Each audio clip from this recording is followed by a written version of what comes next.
what kind of things I would like to do before I die, or actually the day I die. Think about that. What is the more pleasant, rewarding thing that you can do in a day? For me, the more rewarding thing is being in peace with myself and others, helping people in different ways, going to the mass. Now I'm going to the Catholic Church. It's been so rewarding, uh, so enlightening. It's a different world for me now, and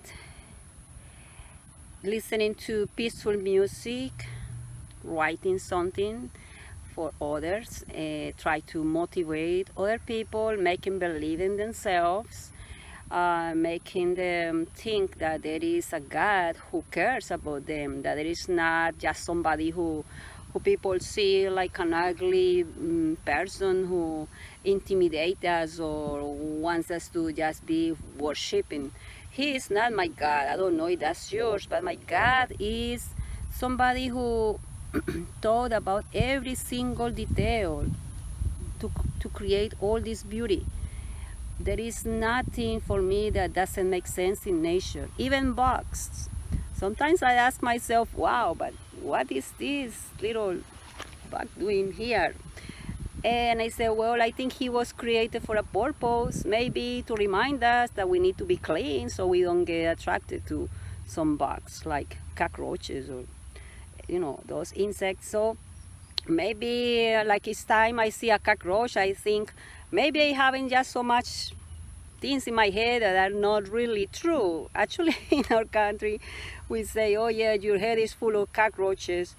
And it's true. Sometimes we have so many ideas and myths and beliefs that are not true. It's just people telling us, and they go through generations, but they are not true. And we have to experiment for ourselves, or even find somebody who is trustworthy to find the truth. God is somebody who cares about me, mostly my peace, my inner peace, who don't want me to be confused or intimidated by anybody, who doesn't want me to be afraid of anything, who wants me to enjoy his creation, but having a balance.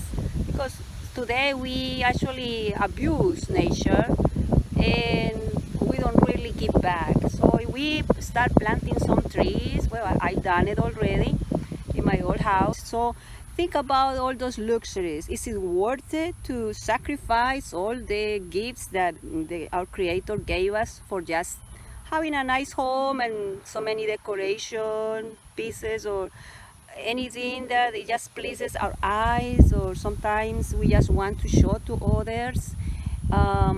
So that's what my God is. It's somebody who wants me to be aware of what he did for me, but mostly be prepared to meet him again. That he has something beautiful up there. I don't know, wherever heaven is, I know that that exists, because I can enjoy a piece of heaven. Often I can enjoy myself even in a mass. I can feel like I'm in heaven. Sometimes when I'm really in there, especially in the very first moment, every part of the mass has a meaning, and I hope that more people can enjoy that and can pay more attention. Be prepared when you go to the mass. See like a party. Somebody says, well, if you don't like the mass, I don't think you like heaven, because that's how it's going to be. Is being in the worship disposition, being in admiration, being enjoying the presence of the Lord and His angels, being grateful, being reverent, and being happy.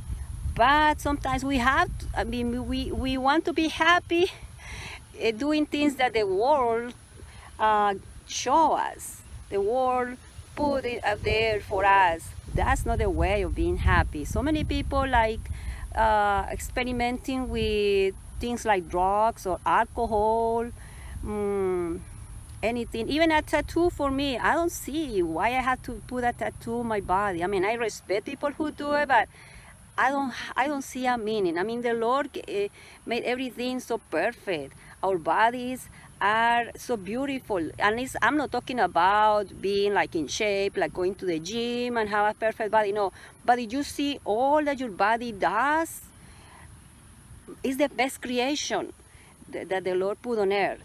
So why we have to add more things? I don't know. And if I want a tattoo, well, I keep it for myself. I mean, I think it's very personal. Me, I don't like to be looking at people with tattoos, because some of them are actually worshiping death, the culture of death. I like to talk about life. I like to talk about things that motivates me, that encourage people, that brings people up and not down. Because anything that makes me think about death or depression, I don't want to see it. I've been there during my years of bipolarity. I've been depressed, and I seen people enjoying the world, but at the long run, it doesn't leave anything good. Because let's say, for example, you want to go party, you want to go and dance and drink and have fun, but at the end you will get tired, then you won't have energy to go to work, then you might drink so much that maybe you get somebody pregnant, or if you are a woman, you can end up having a child that you are not expecting or are not prepared, or having maybe acquiring a venereal disease. I mean, it's so much risk going party.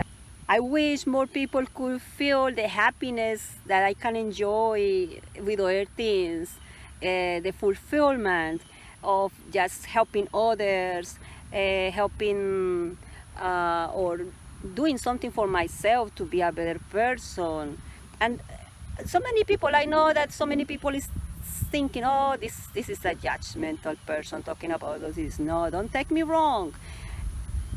Even if I don't like those things, that doesn't mean that I don't have friends who do it, or I look bad at them. No, you don't need anything material to feel peace and happiness in your life.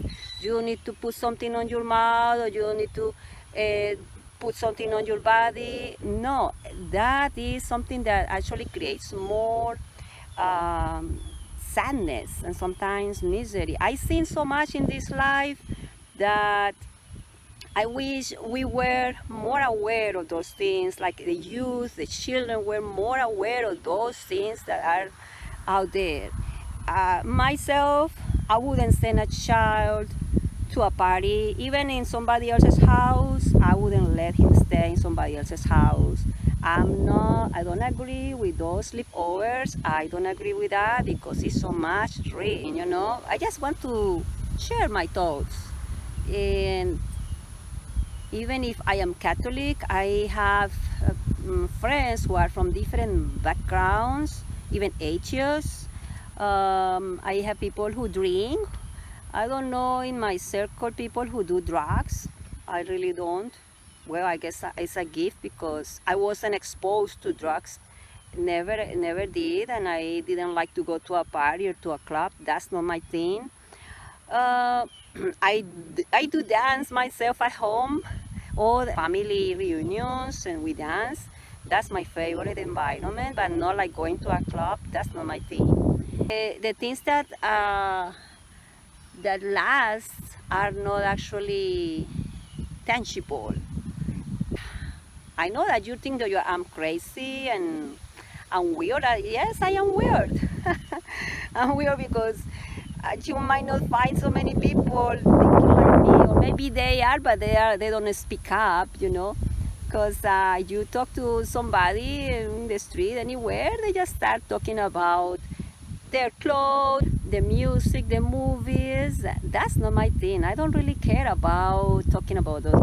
Tell me your story. Tell me about your childhood. Tell me how you did, how they treated you. Tell me about your parents. That's meat for me. That's juice. That's what I want to hear. But don't tell me trivial stuff. I mean, I'm sorry. I'm writing a book, sharing my experience. Well, the book is almost 3 years now since I started, but I know that it will come on time. And it's so much to share. These videos only have maybe 1 or 5% of what really happened during my bipolarity during those years, and what happened after, what happened with my church life as a Mormon. So it's and even in my childhood, is things that I could share, but I don't really want to talk about me because I don't want to be the center of the attention. I just want you to know that everybody goes through their own trauma. So you are not the only one. So if you talk to other people and if you share your own story, your own struggles, and if you are successful in something, well, share it. That's my point. I want you to think about the Lord, Jesus Christ, and our mother, Mary. That's all I want, that you come close to God through them, because I wouldn't be the person I am, I wouldn't be the happy person I am if it weren't for them. I wouldn't be here. I would dead like 20 years ago. Believe me, I am just used to fight impossibles. If my name were maybe in a series, I would put it like the impossible woman, something like that. We have to feed ourselves with good material, with good thoughts, with good desires, with good food, with good music, good fresh air, exercise, do something, get up, and don't be lazy, because laziness is not good. Laziness, we say, is the mother of the vices. That's what we say in our country. So you have the choice to accept and or any problem that you have, health problem or spiritual, emotional, any financial, anything. Blame whoever you want. Blame the genetics, blame the government, blame your parents, whatever. But you have another choice. You can make the difference. You can act upon it. You can change your destiny. And if you remember that you are not alone. So you don't have an excuse to continue suffering and complaining. No, you have the tools. Look for the scriptures. Go to the Mass. I mean, the Catholic Church has the fullness of what the Lord left for us. So I'm going to be happy, enjoy this life, and serve others, help others. But I'm not going to just stay here complaining or doing drugs or just watching TV or drinking beer or beating my wife or beating my children or screaming on my children or saying bad words. That's not going to fix your life. You need to really think. Bad actions don't bring good things to you. Okay, see you later. Thank you so much for watching.